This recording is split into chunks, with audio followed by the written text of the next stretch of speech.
Oh, the media spin after last night's Republican presidential debate would have us believe Texas Governor Rick Perry got pounded into submission and Congressman Ron Paul got booed off the stage. Well, neither is true.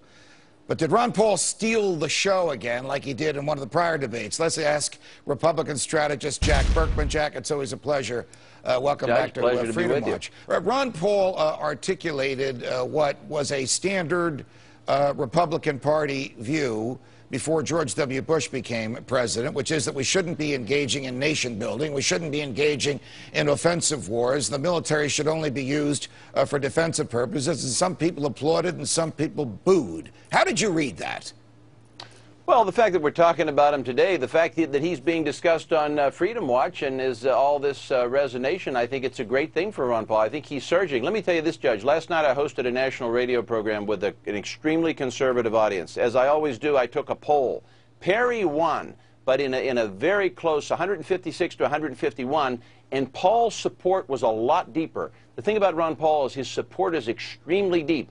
I'm going to make a bold prediction here, and you can play the tape back. This guy could come from behind as the horses turn for a home to win the nomination. I think the real issue with him, it's a little like Steve Forbes back in '96, where he's got to get rid of that kind of crazy professor look. They got to put him in a good suit. They got to fix his hair. He needs a campaign strategist. I'm not sure he has one.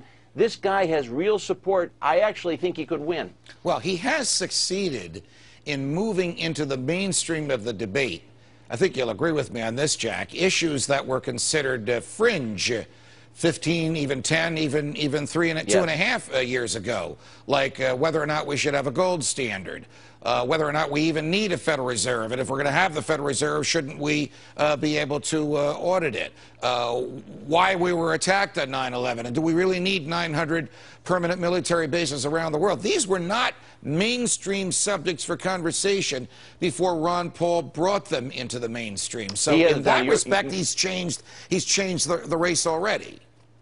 You say it very well, Judge, better than I can. I mean, he has done a great job in distilling complex issues that conservatives have on their mind into easily comprehensible things. I mean, I really think, and I think a lot of conservatives and libertarians think, that the bailout of AIG was one of the worst things. It's the only truly despotic thing the U.S. government ever did to its people.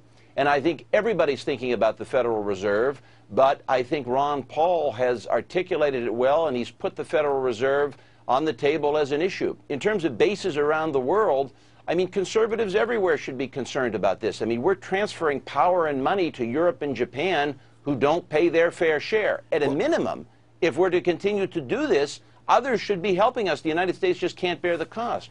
Are the Rick Santorums and Newt Gingriches of the Republican Party out of step with the Republican Party, or has the Republican Party post-George W. Bush lost its small government, stay within the confines of the Constitution moorings that it had at one point in its history?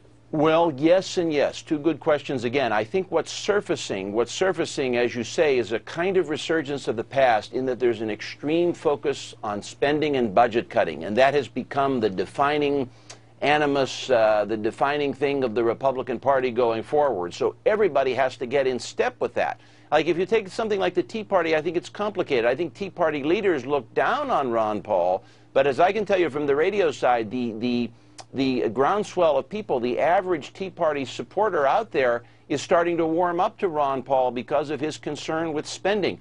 Ron Paul could really be the sleeper in this. I think his support, I'll actually tell you, as a political strategist, I can tell you his support is deeper than any candidate I've seen or heard of in decades. Decades. I mean, it's almost like, oh, I don't know, on the Democratic side, thinking of something like Bobby Kennedy or something, where you have, although his political life was so short-lived, but I would analogize it to that, where you have people that are just so incredibly passionate about their candidate. They're not going to go anywhere. Jack Berkman, it's a pleasure. Thanks for joining us. Thank you, Judge.